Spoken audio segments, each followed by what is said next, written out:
You are listening to Beyond the Verse, a Star Citizen podcast. A show dedicated to Cloud Imperium games, Star Citizen, and Squadron 42. Whether you fight, explore, unite, and or trade, we bring you news, updates, interviews, reviews, and analysis.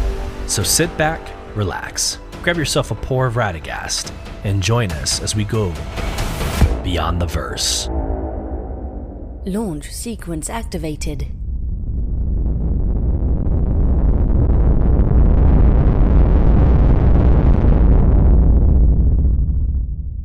Hello, friends, and welcome to Beyond the Verse, Star Citizen podcast with your host, Solus. And also welcome into 2024. And for you nerds out there just like me, 2954, as we get into a brand new year of Star Citizen. There is a lot to get excited about, a lot to look forward to this year, a lot of predictions, maybe a little bit of PTSD on what we can trust that we've heard and what we've seen, but we have a lot of content to get into. A little bit of looking back, episode 39, I went into a full deep dive of every patch that happened last year, from the features to the ships, but we didn't really get into predictions for this year. This is by design, this is on purpose, because what better way to bring on the new year, to look into the future for the next 51 weeks, than to bring the juggernaut of the content creation community himself. The man, the myth, the legend. There is no way you have no idea who this is. If you've been around the game for a week, you've heard his content, you've seen his content, ladies and gentlemen. Space Tomato. Welcome, my friend. I am flattered. What an introduction, dude. Thank you. I appreciate it. Absolutely. I'm certainly happy to be part of this content community. I've never covered a game before, but like being a part of Star Citizen creators, we're a bunch of pretty friendly folks, talented people, high quality, dedicated people. I mean, you can't cover Star Citizen without being dedicated, right? So you gotta be able to take. Be here, dude. You gotta be able to take it across the chin to be a content creator in Star Citizen. You really do, from both people and the company. But thank you for having me on. It's a pleasure. I've heard of and seen the Beyond the Verse podcast, and I know you guys are doing some fantastic stuff, helping with getting more people involved in Star Citizen. Not enough people who know about all the podcasts going on here, so happy to spread the word, man. It's beautiful. Yeah, it's an honor to have you.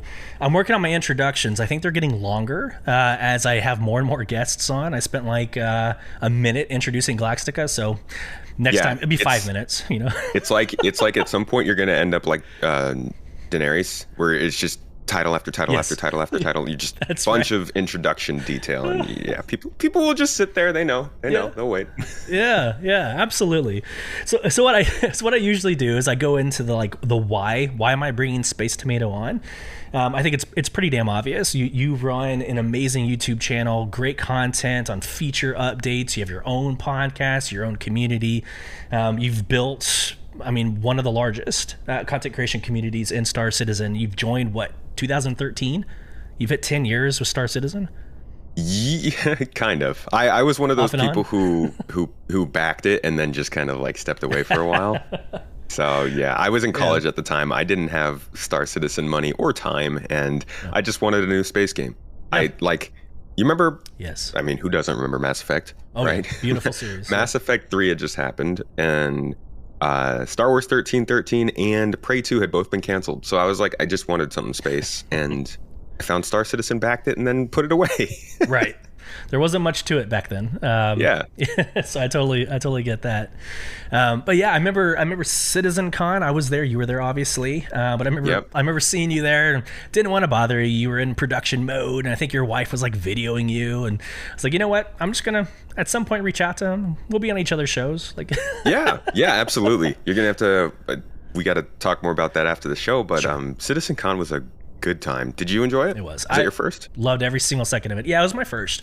So I actually started back in the game like in 2022, fairly recent, only for the past 2 years. So it was my first CitizenCon. It was actually my first convention for a singular game. Like, I've done Twitch cons with Amazon. I've done plenty of other conventions. Okay. But this was like the full dedicated, I guess, 2 games, Squadron 42, Star Citizen. But We'll get to that. For the 1% of people who know. Right. Right.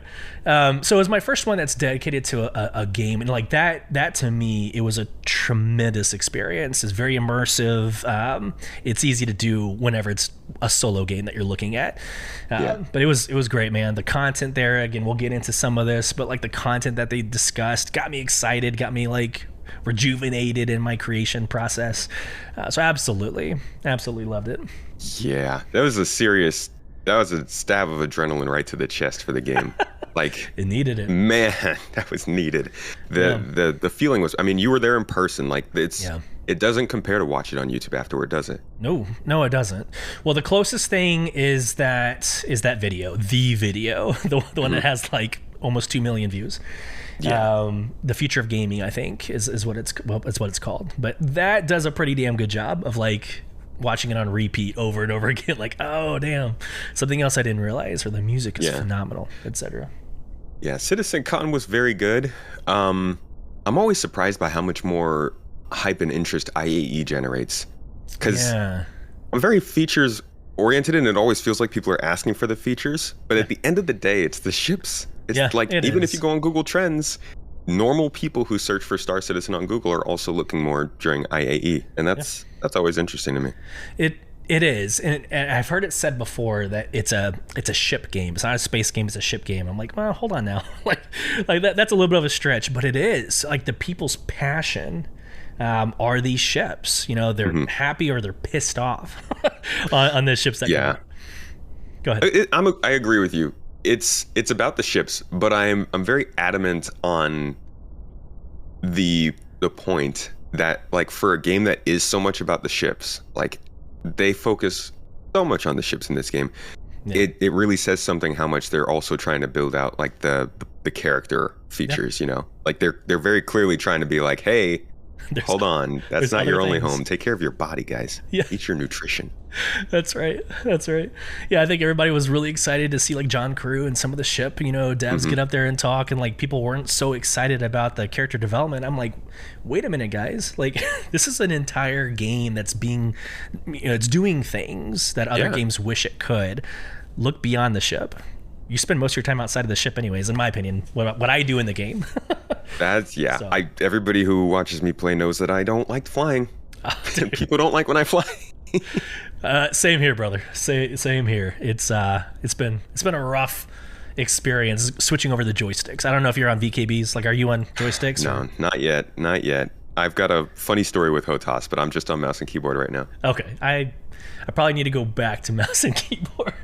Almost killed our entire org yesterday in the Hammerhead. But it's good when you go somewhere and you have to play on a random computer. If you're used to like a HOTAS and then they throw you a mouse and keyboard, you're like, I promise I'm not usually this bad. That's right.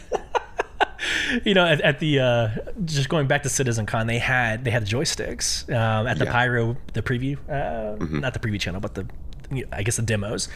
And I was like, you know what? I've never done this before, but let me get on the joysticks, and it was bad. I'm just gonna leave it there. It was bad. I didn't even get out of the hanger.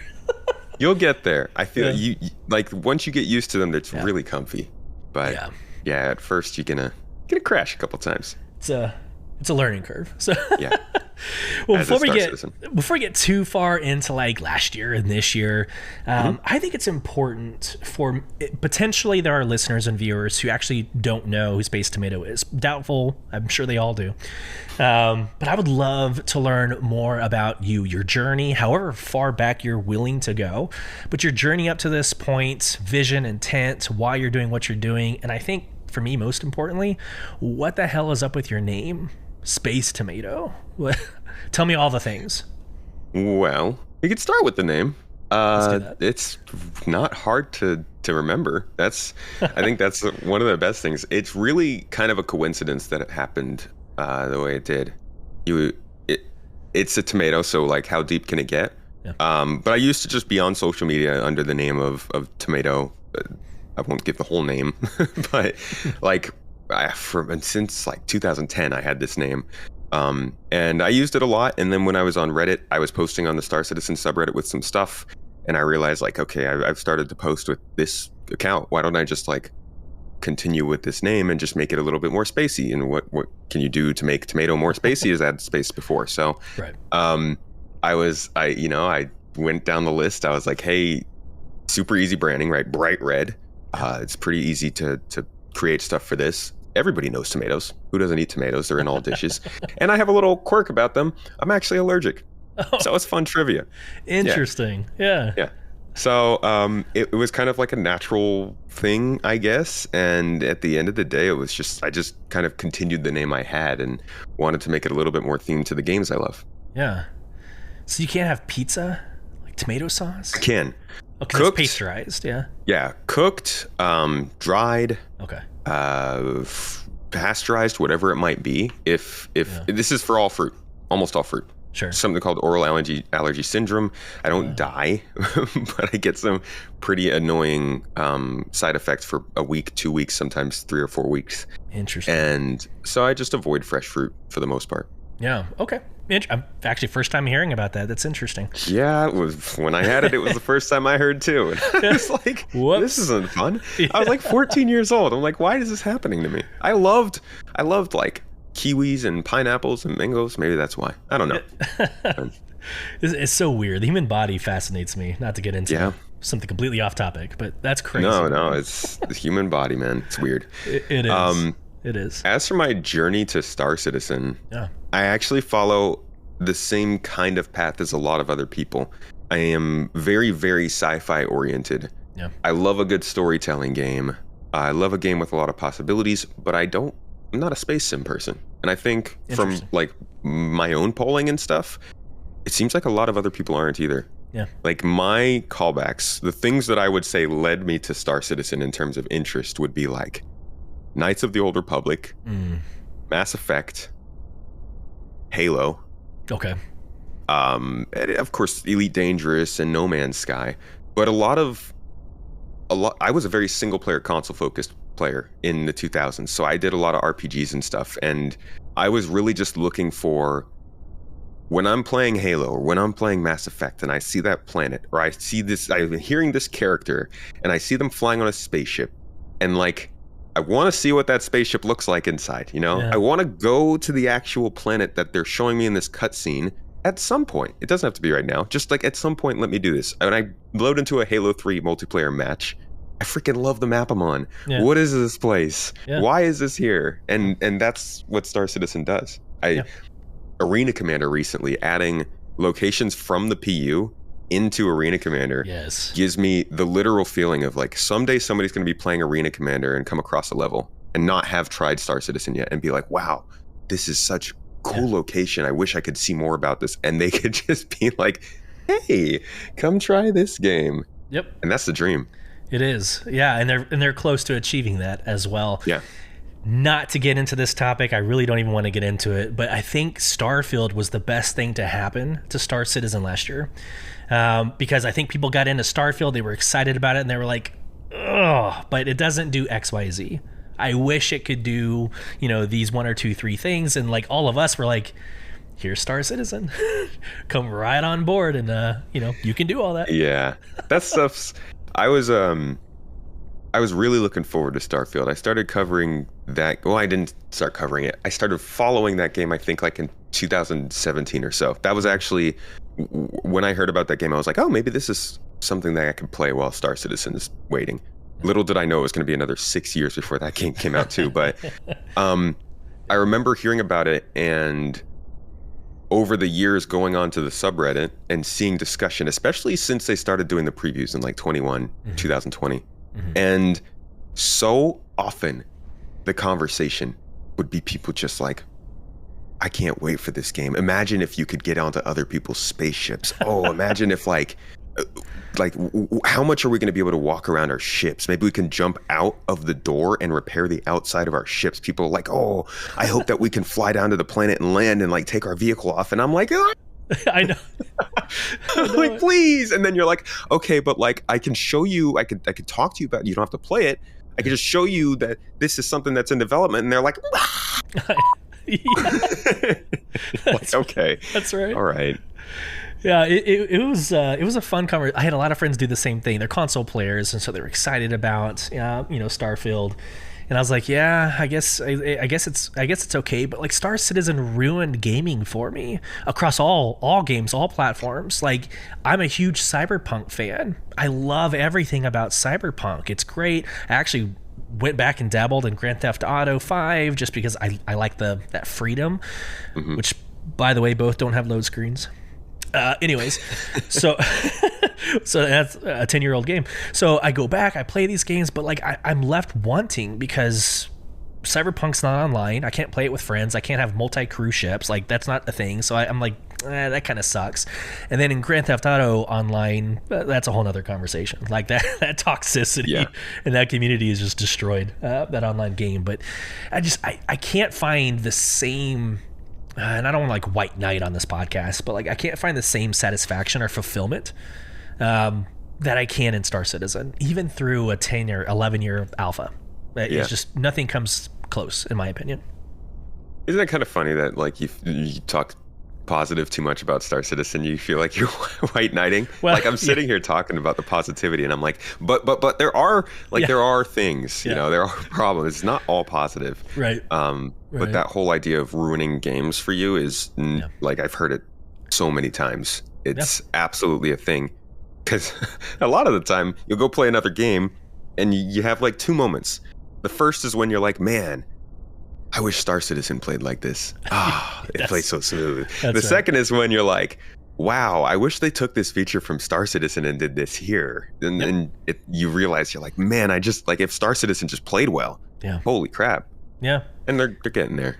They are, and actually that might be a good transition into this, but I also have been underwhelmed at the games that are coming out like this year. Well, this year being 2023, the games that did come out besides Starfield, I'm like they're still missing. There's still load screens. There's still that careful gap. Man. People want to say it's the best year in gaming. Last year, I actually agree. So Baldur's Gate, I think Harry Potter should have been a contender in like the whole game of the year conversation, but you had Harry Potter that was tremendous. You had Baldur's Gate 3, like absolutely probably deserves to be one of the better years in gaming, 100%. But every single time I went into those games, there was something missing. Baldur's Gate 3 is a phenomenal story. When played with friends, it's great, but you wanted to go beyond the map. Like it's so linear. Right? Like, and I hate saying that. People are going to hate me for that, but it is. It's very guided. It's like, do this, do that. You have a couple choices, but right. I love the idea of Star Citizen being open sim, figure out your shit. And I think you alluded to something very important.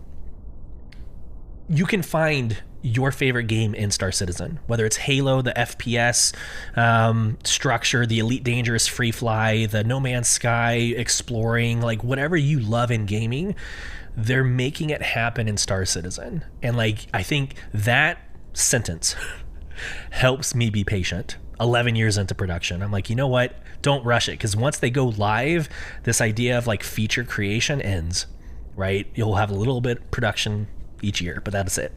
Yeah. Take your time. That's the thing people think is feature creep, right? Like when they introduce, man, it's the most annoying comment when I see people say things like, oh, I wish they would just stop adding these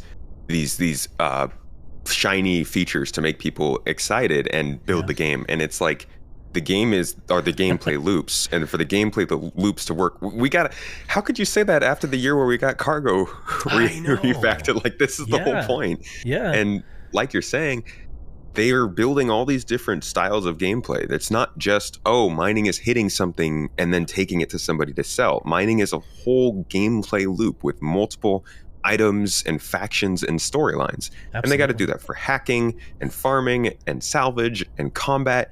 So yeah, it makes sense that it's going to take a little longer than you might expect. Yeah. A lot longer. Yeah, I was like, you can't understate that. Don't get me wrong. Like, it's taken longer than I think it should have to get to the point we're at. Sure. But, it's not unexplainable. Yeah. Well, and you also had, and again, so this is white knighting. I admit to the next couple of sentences.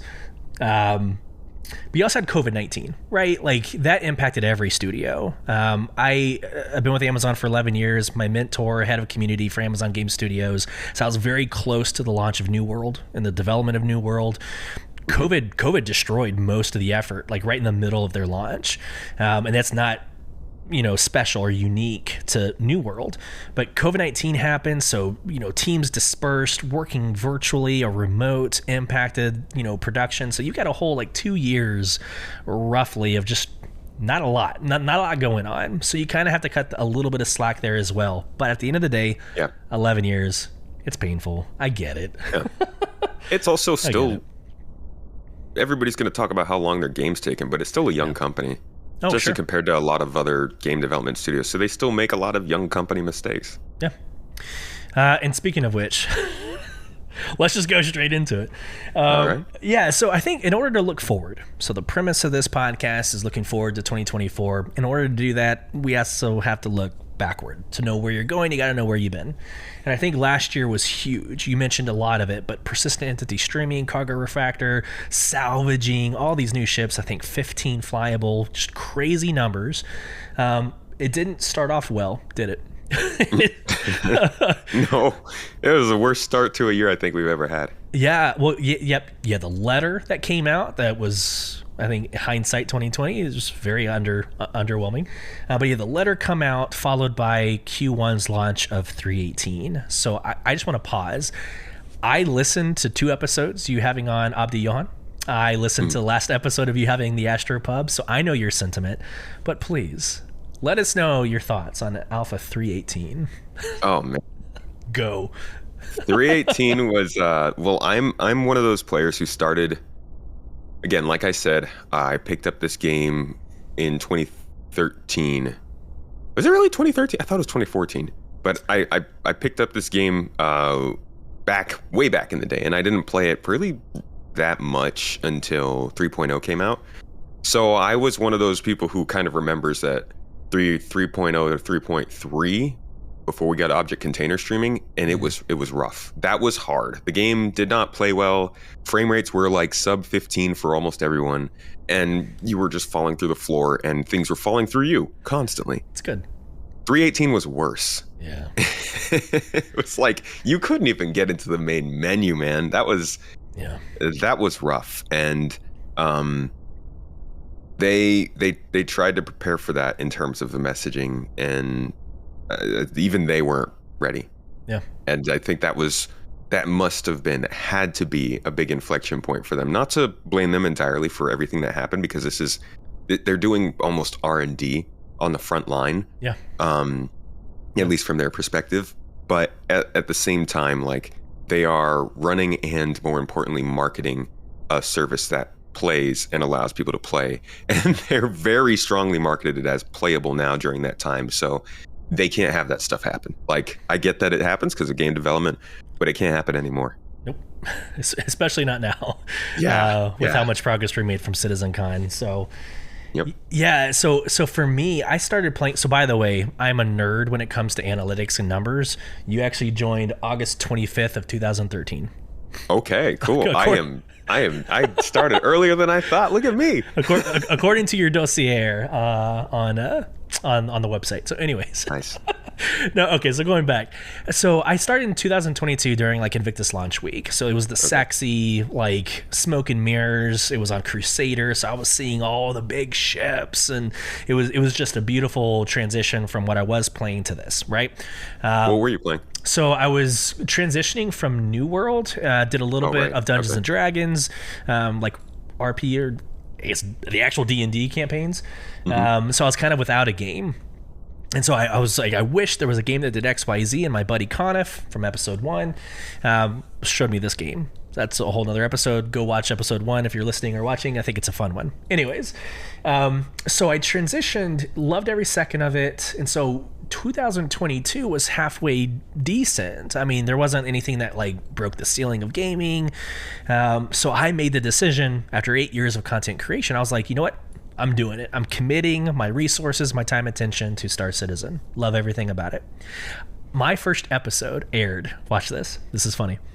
My first episode aired March 19th. Alpha 3.18 was March 10th. Yeah, so that's a rough time. I did not know what I was getting myself into. So my first episode was like, I don't know what's happening. The shit's on fire. Like, Man, that's a turbulent time to be joining in on that. It was. And so, like, I try to be positive. So I'm like the white knight that's going through 318, like, it's going to be okay, guys. And everybody is like, this sucks. So it was a fun transition for what I was doing. But the sentiment at the time was so much worse than it needed to be. That's fair. I actually made a video on that, and I didn't do a great job. We were talking about videos versus podcasts. One of the most annoying things about a video is, like, you can have a really good video that says a message, and then you just mess up on the thumbnail and title, and people have no clue what the video's about, and it does terribly. This was one of them. I made a video that was supposed to be talking towards the negative sentiment that came from 318, because what a lot of the kind of reaction was that, hey, 318 messed up 317, and now it's messing up 319. This is updates in Star Citizen are broken. This isn't going to work anymore. Right. And they've done this before. They've always pushed updates for tech, and they've stuck to a time-based schedule. So the video was about, hey, this is rough, and it's going to be rough for the next couple of months, but we've seen this before.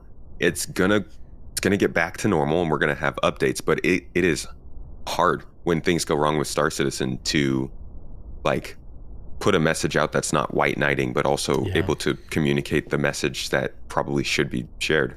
Yeah, I 100% agree with you, and I think that is a problem that every studio faces. Like, how do you admit or be transparent at the same time you're marketing a damn game?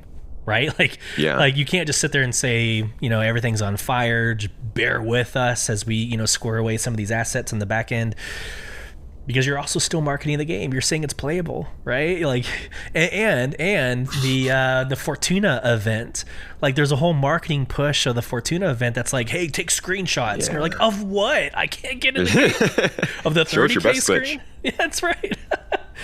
Yeah, so it was a rough transition. So that was 318. How did you come out of it? And I think that's a question you asked Abdiyan, but for you, how did you come out of it? What kept you going? Was there something that kind of guided you out of that mess? Because the rest of the year is something positive that we can talk about. How'd you get there? I think, honestly, it was, I still saw it as positive, man. Okay. Because if you've been here long enough, you've been through bad patches. It's just part of Star Citizen, and, like, that was an especially bad one, but to receive persistent entity streaming, Gen 12, the first actual, like, significant step to the cargo refactor, and the first step of salvaging all at once. These are all things that we've heard of. Like, every one of those things is something that they have been talking about in detail for at least 3 or 4 years. So to see, like, all of this stuff that's so long-term finally culminate into the actual game, maybe not in the ways that we wanted them to completely, but to see them all come in the same patch, it made sense that it was rough. But for me, it's always the long term. Like, even when they release a feature and the feature kind of sucks, they release structural salvaging and people aren't happy about it. But at the end of the day, we now have 3 different ways that we can salvage a vehicle, and those 3 ways will allow developers, mission makers, designers to factor in more types of gameplay into the future stuff. So, like, I understand when a lot of people are thinking about the game they're playing now. That's what they're presenting and what they're selling to us. But, like, I think if you're looking at the game being made, it's not difficult to get through bad patches like that, especially if you can put the game down for a bit. Yeah, I agree with you wholeheartedly. I think that is the divide in Star Citizen, is the short-sighted versus long-sighted. One is not better or worse than the other. But the short-sightedness is, hey, you launched the cargo refactor, but where's my Idris? I wanted my capital ship. Oh, okay, hold on. like you can walk and chew gum at the same time. It's not like those teams stop their work. Bonnie Merchantman continuously gets brought up every time there's a patch. Like, why work on this when I still want my BMM? But it's like, you need the fundamentals, the things that you don't necessarily, to your point, you don't necessarily, you might not play with. You might not need cargo refacting. You might not need persistent entity streaming. I don't know a lot of people who can explain what that is. You and I can, because we live and breathe it. But if you go to somebody who just joined the game, hey, explain to me what PES is, or OCS, or dynamic server meshing, they're like, candy? Yeah, they're like, what the hell are you talking about? Yeah, Pez.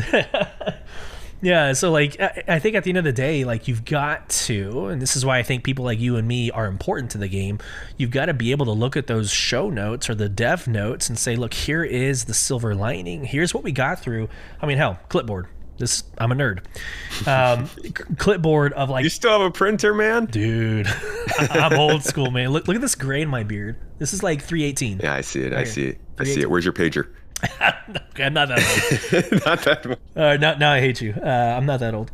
But like, man, we got through so much last year. So much. And like some of it might not, matter to a lot of people. Like the advances to AC, first off, a win in Arena Commander is a win in Squadron 42 and in Star Citizen, right? The more squared away you can get AC, the better the game mechanics are in the PU and Squadron 42. Which, by the way, let me just stop there. You had some really great comments in your other podcast about Arena Commander, but I think that is going to bring a lot of gamers to the front end of this game. I think Arena Commander's it, and people undervalue that, in my opinion. Yeah, people think it's extra. Like, a lot of people wanted it to stop development a while ago. Yeah. And they kind of kept it around as like we're testing features here, even though they weren't using it all that much. But now that it's a thing, I think people are starting to wake up to the possibilities of it. Yeah.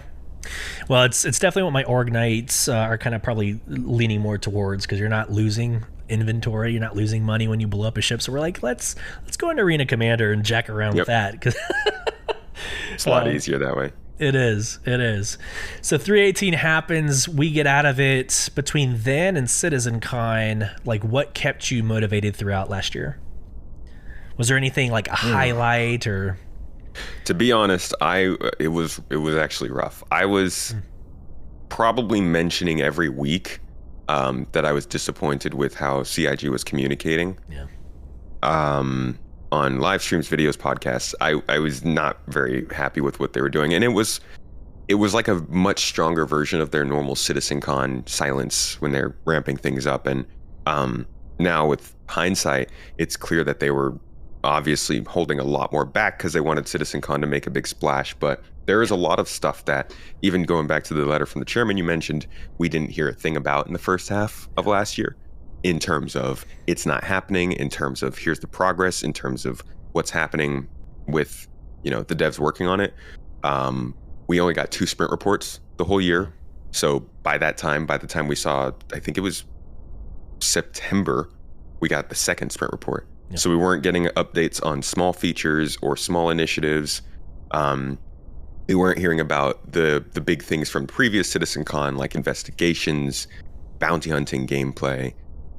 It was just, they were very, very quiet, and they weren't following up on things they'd started. So the server meshing part 1 ISC opened up a lot more questions for people than it answered. Yeah. It allowed people to create their own false narratives on where server meshing was, which again comes back to us who are making content, because it's either you gotta entertain this and say, yeah, there's a possibility that they didn't start server meshing until this year, which I think is crazy, but they're not giving you a lot of evidence to help back you up when you say that's not happening. Right. And then they go and they release this stuff in November, and suddenly it's like, oh yeah, of course they didn't start it this year. But by then nobody cares. We've already been through the 3 to 4 months of gnashing of teeth. So that's fair. All of that kind of just combined to make for a pretty rough second and third quarter. I think it loosened up around September and August, but those summer months,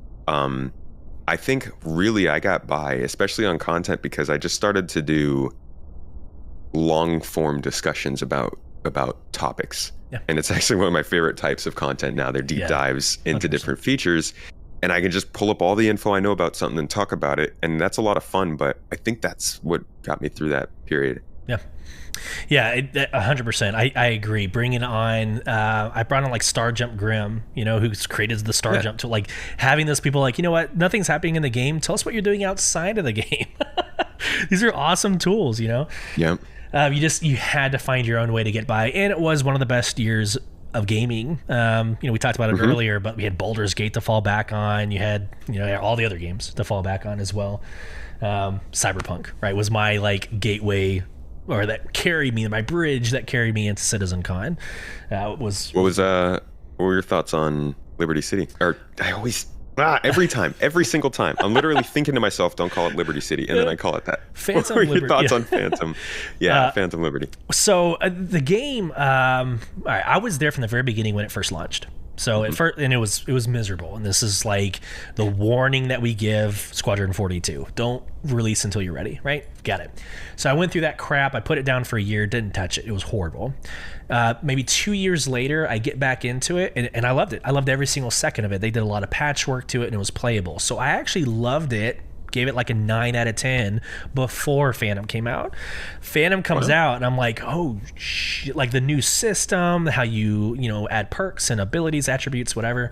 But the story and everything else that went to it, I don't know, man. Like that is probably one of my favorite games up to this point, right? Like, wow, Keanu Reeves did an amazing job, voice acting, and oh, nice. I'll take it. I have not played Phantom or Phantom Liberty yet, but I'll probably watch Mrs. Tomato play through it because she's got a playthrough. It's good. I know Galactic is also playing it as well. It's not this podcast, but go play it. It's amazing. Like honestly, the gameplay is phenomenal. But again, like the functionality of that game and the graphics, you look at Starfield last year and you're like, how are we doing it this year? Like how are we launching games that aren't even like close to games that were 5 years old? Cyberpunk's one of those as an example. Yeah. Starfield, avoiding the comparison to Star Citizen, like in a vacuum, Starfield is a fun game. Like it's a game I would have sunk a lot of time into as a kid. But I think the main thing that people are dwelling on, like you're saying right now, is just that it doesn't feel new. And we've been talking next gen. I mean, we say next gen every time there's a new console kind of coming out, or anytime there's a game really coming out. Yeah. But we've been toiling the same circle in gaming for so long. Like I always say that the best year in gaming is 2007. Okay. And it's very, very easy, in my opinion, to prove that because we're still making games that are born from formulas in 2007. That's Assassin's Creed, Mass Effect 1, Modern Warfare 2, BioShock.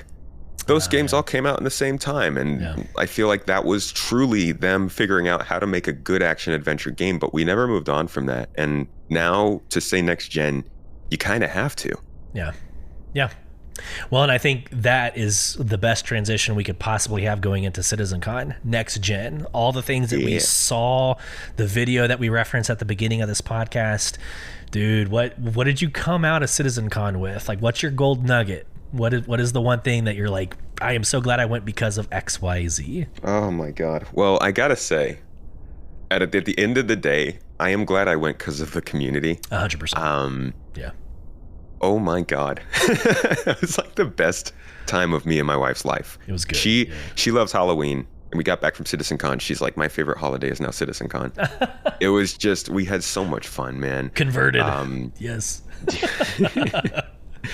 Honestly, we probably wouldn't have gone unless she wants to go to those things more than I do. She's a very social not party, but like gatherings kind of person. So she had a lot of fun with it. We went to Bar Citizens with our community after every night. We hung out at other bars and restaurants with our community. We walked around the show floor talking with like different people that we've known for 3 years without ever meeting, and just like having inside jokes with somebody that I've never seen them face to face. Everybody I talked to that I've had on the podcast or met in streaming, they were all taller than me. What do you know? But you meet all these people and you're like, you didn't look 6'5" on camera. Now I see you. And just the whole experience of meeting all these people that you've made such good relationships with and like gotten to enjoy and struggle through something for so long with was a good time. But the features, man, the things they showed us, it was the first time I felt like CIG had presented something that looks like a finished game. That was my main point. That it was possible, right? I there's very rare. I look back at my life. There's very rare do you get to partake in somebody's passion, like true passion. And I think CitizenCon was a good demonstration of everybody that got up there, no matter how nervous they were or whether they, are professional speakers. Man, you could tell they were passionate. They love their craft. So, like the player updates, the character updates with the hair and stuff, like it might not mean much, to some gamers, but like you could tell that there was a passion and a drive, the best hair ever made in any game. I think that to me was my takeaway. Community, yes, of course, I'm in agreement with you. The community was phenomenal. But I think it's the true recognition that these are human beings. These are professionals in their craft that are spending their time. You think 318 was bad for us? Can you imagine being an employee at CIG during 318? Right? Like, is there still a game, or do we still have a job? Yeah. So I don't know, man. And then for me, I guess the feature-wise, I'll ask you about your feature here in a second. But for me, my watching the demonstration of OCS, PES, server meshing, dynamic server meshing, seeing that all in one take, to me was it. Like that, seeing that actually happen, I'm like, they're on it. They have done it. They have completed almost the impossible in the gaming world. So that was me. I took away and I was like, I bragged to all my friends. I'm like, oh shit, this is happening. It's a very important thing for them to show. And the story leading up to that is also interesting. I hope that, I hope in some way there is more light shed on the journey of server meshing, because it is much, much, much more complex than they've let on. Uh-huh. I've only gotten to see a little bit, but from what I know, they have specifically hired some people who had technology, who had patents on certain things. I know of one person in 2019 who was hired for the patent they had on technology that eventually led to what server meshing does, but they don't talk at all about that, like what was happening in those 3 years, the R&D of all of that. And I think that's probably really important to them to keep some of that under wraps, because it's like for the future of the company and the tech they have and all that. But it's also, I think, just invaluably insightful for people to understand just how much these types of things take to make in games. Yeah. It needs to be a documentary. People still think games are toys. Like these things are more complex to make than movies. Yep, 100%. A lot of people don't understand that, but yeah, it needs to be a documentary that comes out when Squadron 42 comes out. Like it needs to be something that is celebrated, in my opinion, because it's tech that we have only dreamt about. But doing that for a movie, I mean, you could do graphics all day long, 8K resolution. Okay, that's all sexy, but having it work on the back end, where I can drop a box. Just for those who might not know what we're referencing, I can drop a box behind a tree, log out the game a year later, say, hey, Space Tomato, I dropped a package for you. This grid coordinate on this planet. And sure enough, Space Tomato can fly over, find the box. And it's this amazing idea that everything is persistent, right? No matter where you are and what server. So hopefully if that server's still working. I mean, there's other things that could happen. Absolutely. I think one of the questions I have, and then we'll get on to like this next year, but one of the questions I have is like the destructible environment. It's kind of the antithesis of persistent entity streaming, right? So like if you blow up a derelict site, let's say like that is a destructible environment, at what point is it rebuilt? Is it part of a game loop, like a rebuilding? Like because it kind of conflicts with server meshing and persistent entity streaming, because theoretically that derelict site shouldn't exist ever again because we blew it up. Right. Yeah. So I'm curious about that. That actually feels like, I mentioned feature creep earlier, that actually feels like one of the places that we've seen it, because we always knew that ships were going to be fully destructible. They have very old videos of ships being like flaked apart by gunshots as their armor shatters. Yeah. But the idea of all the environments being destructible like that is definitely a change from what I know of the vision, and it does call into question some things like that. I think there's going to be some levels of disbelief we're going to have for stuff like that. Like when it comes to, for instance, resource mining, nodes will probably magically have to reoccur. Yeah. When it comes to these pre-placed outposts, they'll probably randomly be rebuilt. Yeah. Maybe they could make some kind of mechanic where it's rebuilt over time, but honestly, I could just see a refresh when nobody's around and the shard is loaded off, after a couple weeks maybe, or a couple days they do that. But you start to run into problems where like somebody shows up for a mission and there's no building for the mission to be in, or stuff like that. And they're starting to talk about possibilities of different types of instancing, which could work. I think that's very, very... that's a slippery slope. We've all joined into this game because we like the idea of a constant environment, but they do have, like, they're gonna have to do something when it comes to destruction. I don't know. Yeah. I think it's a good conversation. You said long form conversation about features. I think that's a good one. Like, what do you do? Do you create a game loop where you have rebuilders? They go and they fix and repair? Like, I don't know, like the reverse salvaging? It'd be awesome. Yeah, so, that kind of stuff is things I hope that they do. Like, we all talk about and joke about janitors being able to pick up trash, put them in garbage cans to despawn, salvagers who can clean up areas around space stations, like natural jobs for these game loops. But I also can see how, like, a game developer would be like, I don't want to put that in the hands of players, because then we have to account for it and everything. Yeah. So, well, it's also not sexy. Like, it's sexy to get into an Idris and fly around and destroy. Like that's the sexy piece that most people are going to want to play. Not, I'm going to pick up trash for an hour. There's somebody out there. I'm sure there is. Any feature that you're really excited about, and then we'll transition into 2024. Like, what came out of CitizenCon that you're excited about from a feature perspective? It's two things, combination of two things. One is Quantum Boost, and the other is the scanning, which they basically just carroted us with to sell the Drake Cutter Scout, which annoyed the crap out of me. But those two things, I am an exploration and data management person at heart. That's what I've been waiting for. It's what my goal is, and to finally see not only the ability for us to travel on the mid distance, but also for us to be able to freely travel in whatever direction we want, says a lot about, I think, where exploration is going in the near term. Yeah. Yep, absolutely. I'm excited about the star map. Well, I heard you talk about it with Astropub, but the star map needs, like, I don't know, a Control-Delete on it. Don't go back Alt F4. Alt F4. Don't go through any extra steps. Yeah, just get rid of it. Just delete it. So I'm excited about the same. Let's actually get into this year. I just looked at the time. I'm like, damn, time goes fast when you're having fun. So I've got a video. It's a lot to talk about. It is. And we got two podcasters going at it, so we could probably talk for hours. So we have a video. I took last Inside Star Citizen, I spliced it a little bit, and I've got about a 4-minute excerpt from Jared talking about 2024. I think it's good to refresh our memories on what he promised we're going to get within the next 2 weeks. So, I'm joking. First half of the year. So, let me get into this real quick, full screen, switching over for those of you on YouTube. Let's go.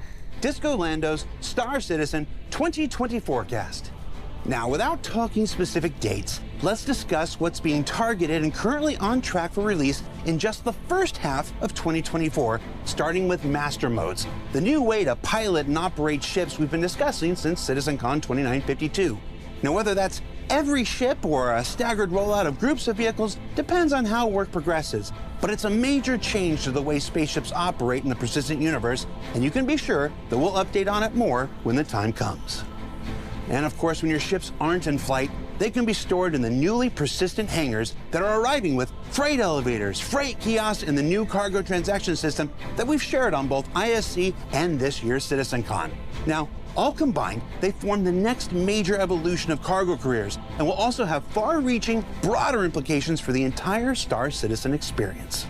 And then outside of vehicles and hangars, there's also a variety of FPS combat improvements coming to the first half of 2024, with improvements to reloading, the weapon wear and misfire system, scopes and dynamic crosshairs and charge and drain, and even more we'll be able to show you once we return in the new year. And then outside of strictly FPS combat, there are new player character features coming, like the updates to the EVA system, the visor and lens system, loot screens, default item interactions in the personal interaction system, and there's even new shopping and mission apps in development now. And while we're talking about apps, the first half of 2024 is also currently scheduled to see the arrival of our new character customizer with things like tattoos, piercings, scars, and yes, Virginia, it's true, beards. And as for how many and of what kind, only Andre knows for sure, but you can bet we're gonna ask him sometime around March. And then, of course, if you're in-game, there's also a little thing called Mobiglass and an awfully big thing called Star Map. They're both getting their big updates in the first half of next year. And have I mentioned those enormous distribution centers that'll be the new microcosm homes for every gameplay and mission feature? That's the Astropub's favorite topic. As well as the 4, 5, 6, let's just say particularly several the new name. updated vehicles That's that right. are making their way to the persistent universe in just the first 6 months of 2024? I did. Just now. Now you can check those off. Whew. Okay, so real talk. CIG hat back on. Now, you're probably looking at your screen and saying to yourself, what about Pyro and 4.0? Well, don't fret. The things that we just covered are those that aren't too dependent on continuing foundational tech work like server meshing. So we feel pretty confident in targeting everything that we just shared for the first 6 months. But when it comes to something as enormous as the complete Pyro system in Alpha 4.0, well, that's where the new preview channel comes into play. Now that said, Alpha 4.0 is currently targeting a summer 2024 release, but that won't mean that you have to wait until then to play it or learn more about it. That's because in 2024, we'll continue doing play tests like the one we just completed, and you'll be able to follow along with its development firsthand on the preview channel. That's the planets, moons, space stations, settlements, and outlaw lifestyle that comes within the Pyro system, but also an entire host of additional new features, content, and quality of life improvements like, fully functional jump points, the new quantum travel system, new vehicle HUD and MFD work, resource management, hacking, and much, much more, all being worked on in tandem. The preview channel will let you and us test 4.0 together while maintaining the stability of the persistent universe with all those other great additions we just discussed. And then, in the summer of 2024, two become one, and we can avoid that thing that didn't quite go the way that we'd hoped. The holiday live stream? And then, just because we're cheeky, there are still some things better left for you to discover on your own. And don't forget, we haven't even talked about the back half of the year yet. All in all, 2024 is shaping up to be the watershed year for Star Citizen. And if we've learned anything this year, it's that through the trials of 318 to the successes of CitizenCon and everything in between, before that and coming up next, Star Citizen is a project that continues to iterate, to evolve, and to embody an experience you simply can't find anywhere else, whether that's in the universe or within our community that makes all this possible. So thank you for helping us reach the heights that we have, and buckle up for the journey still ahead. We're in for one hell of a year. For Inside Star Citizen, I'm Jared Huckabee. Thanks for letting us share the process of game development with you, and we'll see you all here next year. Boom. I think it's good to go back to the CIG promise that we're gonna get all this. What a hype piece, dude. I know. Oh my gosh. I know. Holy crap. Can I just say before we start talking about this? Yeah. What he mentioned there was actually I missed it before. He talked about how all of those other things that we're wondering about or rather, the things he mentioned are all things that weren't tied to tech. And so they know that they can deliver those, and they're going to push those out in the first 6 months. And that's exactly what they did last year. That when all that panic about 318 was going on, they, instead of pushing out another update to tech, which was like another branch of development in 320, they pushed out 319 so that they could still push out the features that weren't based on the tech. And I think it's really good to see the consistency in how they do these things year after year, because when this does happen, at some point, server meshing won't be the last time they have to put something game breaking or effective into the game. We can expect that they will take the opportunity to continue developing the game and adding features. People are always like, they have so many delays. Why are people still interested? Because the features are still coming in and making things interesting. Yeah, absolutely. And before we get server meshing, we have to do the replication, layer splitting, which they've already said is going to be in a preview channel. So they've learned, they're not just going to push replication layer separation in a live patch. It's going to be in a preview channel. Well, hopefully. So it'll be tested there, and I don't know, man. I it's 4.5 minutes, like you said, a hype piece. 4.5 minutes of just Jared going off on. I mean, I don't know. I counted like 35 features that they're going to release between now and Pyro, which they're soft committing to Pyro being a summer release. I think this is the time. If I'm going to be recruiting any of my friends to get into Star Citizen, I think now is the time. What are your thoughts on H1? What has you excited? I would still hold off, I think, on having my friends come in. Yeah. I'm just gonna wait until like it is at that quality where they can be like, I want them to be able to jump in and be like, holy crap, I'm playing Call of Duty in space. Yeah. Like it should be that good. Yeah. That being said, I do think like half one is kind of leading us to that. Now, stability aside, let's ignore stability for now. Server meshing is a thing. Gen 12, the Vulkan API, like there's some things that they're doing to help with optimization. But if we assume Star Citizen plays and NPCs work and like missions run, at the end of this 6 months, if we get these features, this is going to be one of the most fun games on the market, in my opinion. Yeah. Like the FPS additions that they're talking about.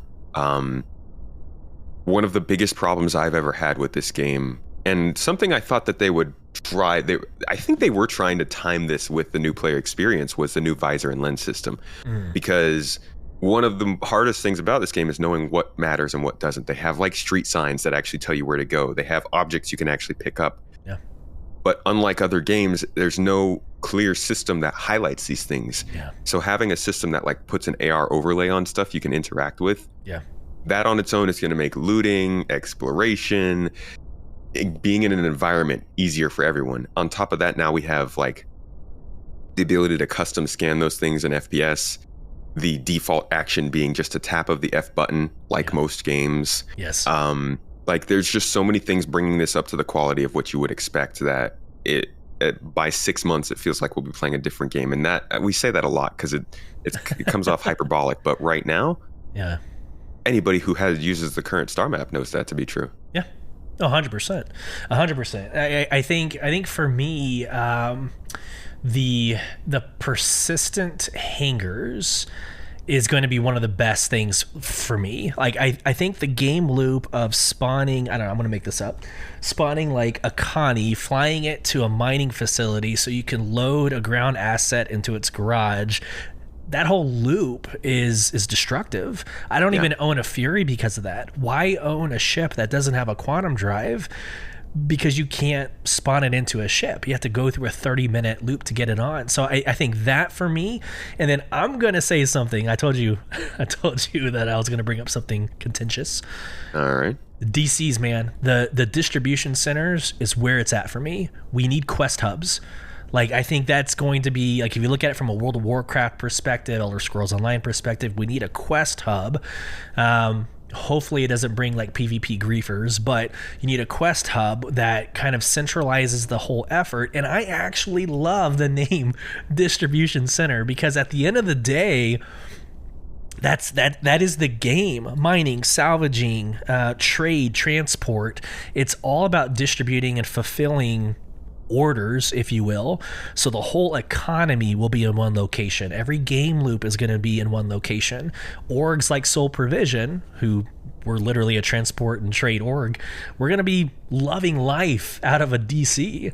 So I think those two things in H1 space, like this is like in the next 6 months, we're going to be getting these things allegedly. That to me is a brand new game. It's a brand new game. I can't wait. I can't wait for this half of the year. Yeah, it's the locations front's exciting because a lot of times there's a lot of stuff here in between the lines too. Yes. That they're not talking about. We never got mining missions. Like, talk about scraping the actual bottom of the barrel for stuff that we might get this year. Mining missions were supposed to come in 319 or 320, and they never came. And like, to put into perspective, Jesus, it's so I think being a longer term backer of this makes this year seem so much bigger, and it made last year seem bigger too. Sure. But like, to put it into perspective, we got mining in 2018, and it's been 6 years. 6 years, and we never had a mission in mining. Yeah. It's been 6 years, and we've never had an industrial mission until salvage last year. Yep. And then and now we're looking at cargo missions coming in. Investigative missions are getting a revamp. Bounty hunting V2's bringing in new missions.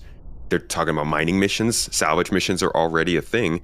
And they haven't talked about engineering missions, but we could just assume there might be something there too. Yeah. Now they're also talking about hacking being a thing.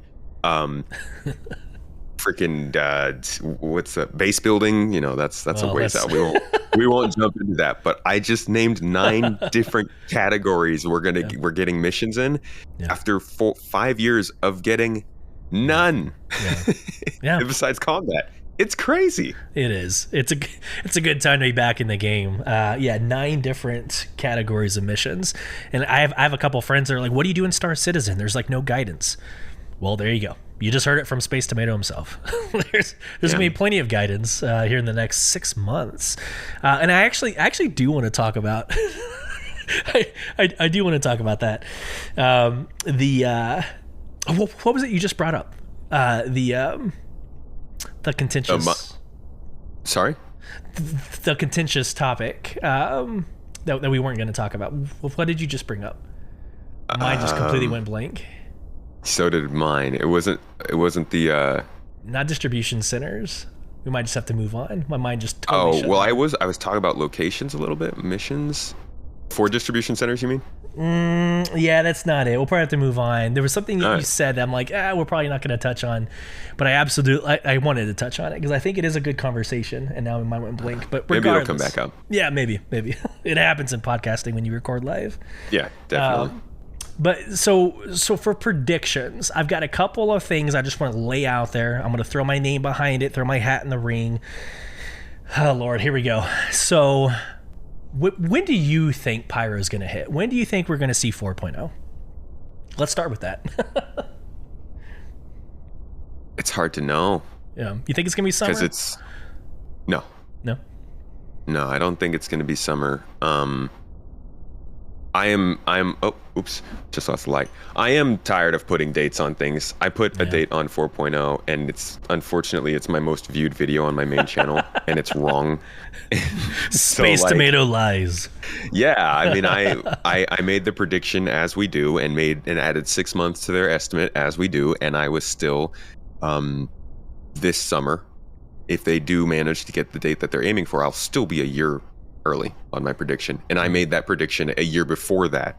So yeah, I'm not keen to make predictions on server meshing, especially because we just don't really have good insight into what's going on it. But I do think that we will be in a server meshed environment by CitizenCon in the PU.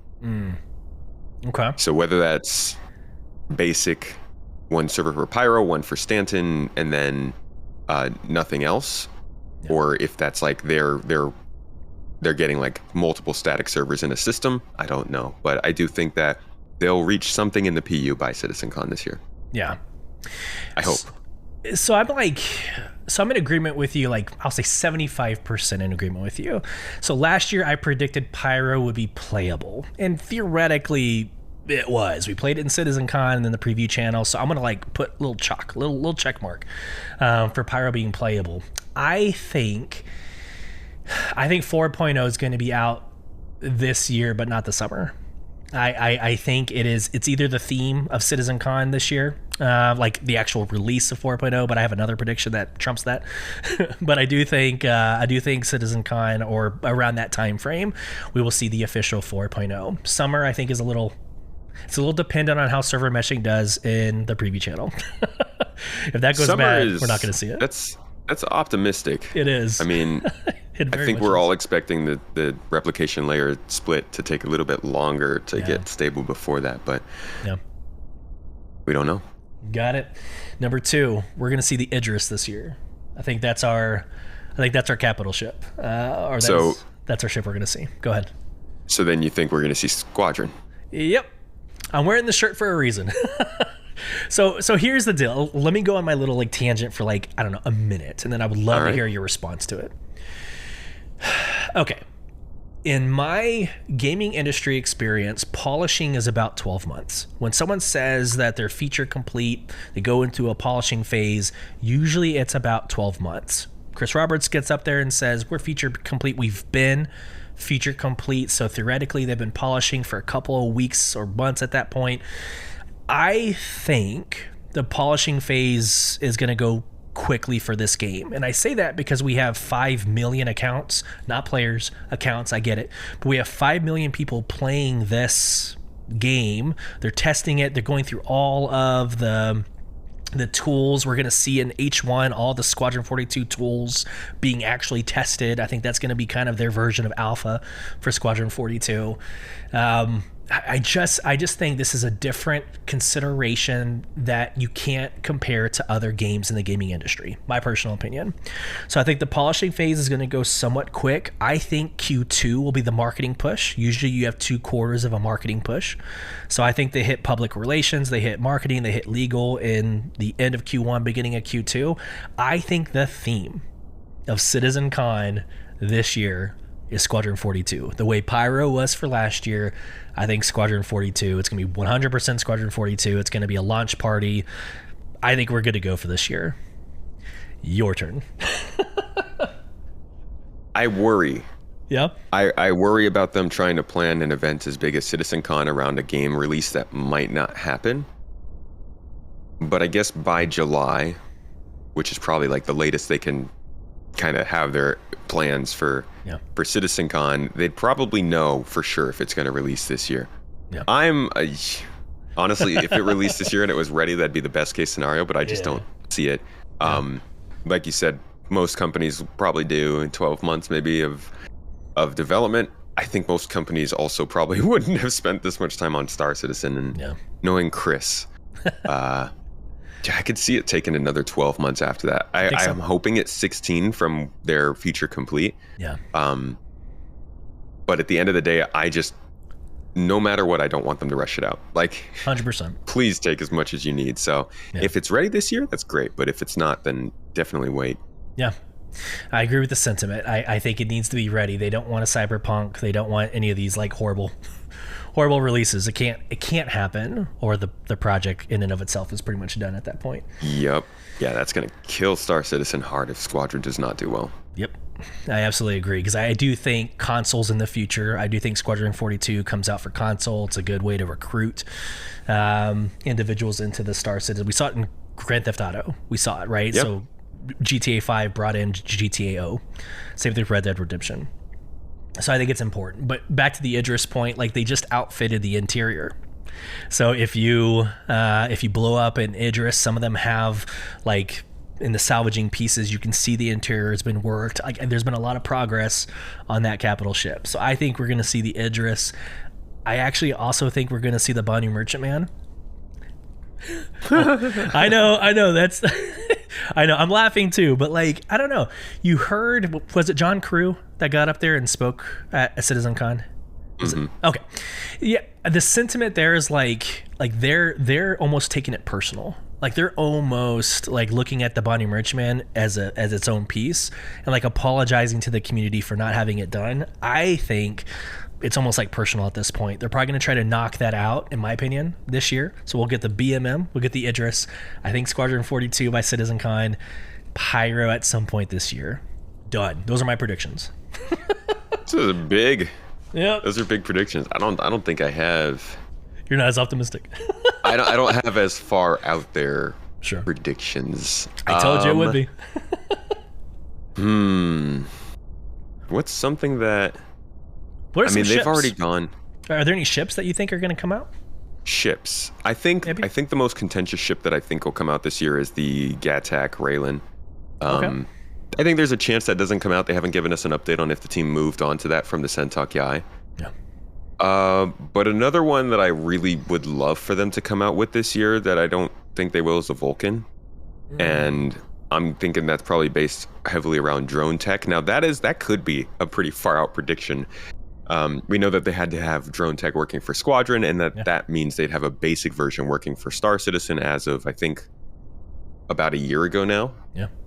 So there is a chance that we could see something drone related. That'd be awesome. Like, I know Carrick owners just perked up. Right? Yep, and Reclaimer. Yeah, and the Reclaimer as well. Yeah. No, that's completely fair. I got a reputation this last year for, like, I don't know, like throwing pyro out there. I said Squadron 42 would get a release date at CitizenCon. I'm just gonna keep that little mindset. Makes me happy, makes my listeners happy. Like, I don't know. You get right one of the times. I know. That's right. I'll tell you, one of the things that I think is also a very good update this year is going to be the Mobi-Glass. Yes. Because as far as interacting with the game goes, the Mobi-Glass isn't super helpful. It's not incredibly intuitive, and there's no good introduction to it. Like, I hope with the Mobi-Glass this year, when they bring it up, when they update it, there's, like, when you open it for the first time, it walks you through it. Yeah. Yeah. I think, was it last year they introduced the little guide, the little helper on the far right of your screen? Yeah. Very good. Yeah, that helps me even to this day. I'm like, oh yeah, I forgot I could do XYZ. Yep. So anything like that would be nice.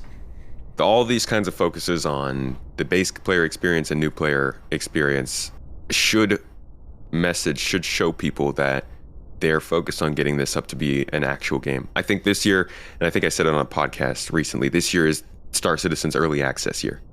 This is our Fortnite 2016. Got it. It's like the true alpha. The true alpha. Yeah. Well, I hope so too. I do. There's a lot to be excited about. We're just over that hour mark, so I do want to be respectful of like that expectation. But man, it's been a blessing, dude. I really do appreciate you being on the show, your insights. Yeah, the fact that you hate my predictions, that's cool. Like, love the predictions. We'll just record this. And wish they were true. We'll see. We'll see. At the end of the year, you might be cutting this and making a joke out of it. Yeah. So I really do appreciate it, brother. Listen, for those of you, again, who might not know where you can find more of Space Tomato, here's your plug, man. How can we get more of your content, where you're headed, your vision, everything else? Thank you, for starters, for having me on. I really appreciate it. I don't get to go talk on podcasts enough, so it was good to hop on and talk to you. And I think we have many more hours of discussion between us, so I'm sure we'll do this several more times. As for my own content, I make mostly videos on YouTube. That's where I focus. So if you look up Space Tomato on YouTube, you'll find me. Probably also find my second channel, Space Tomato 2, which is like long form kind of stuff. It's deep dives into the future development of Star Citizen, the history of the game, and I host 3 different podcasts there. Launch Sequence Podcast, which is kind of a one-on-one like this. Citizen Central is me with 4 other creators, and then Greenhouse is our community call-in podcast. So we host a lot of different content, and we've also got an org if you'd like to join us on Discord. So really, we're trying to hit all the marks and make sure people have, all space nerds have a place to go if they like tomatoes. Yep. Or space. Or they're allergic to tomatoes, evidently. Yeah. So, no, it's really an all-encompassing community that you've developed over there. Like, you won't be wanting whenever you show up to Space Tomatoes products. So, thank you. Thanks again, my friend. For those of you coming into the Beyond the Verse podcast, again, you can reach us on all socials at /@BTV_cast. Email us to become part of the conversation at contact@beyondtheversehq.com. Watch our YouTube videos. That's /@BTV_cast. Join our in-game organization, Soul Provision, that's based off of what we're going to be seeing in H1. So trade, transport, exploration, all that fun stuff. I hope this finds everybody well. Happy New Year. Happy 2024. Blessings to you, your family, your loved ones. Safe travels as you traverse Beyond the Verse. Thanks, everybody.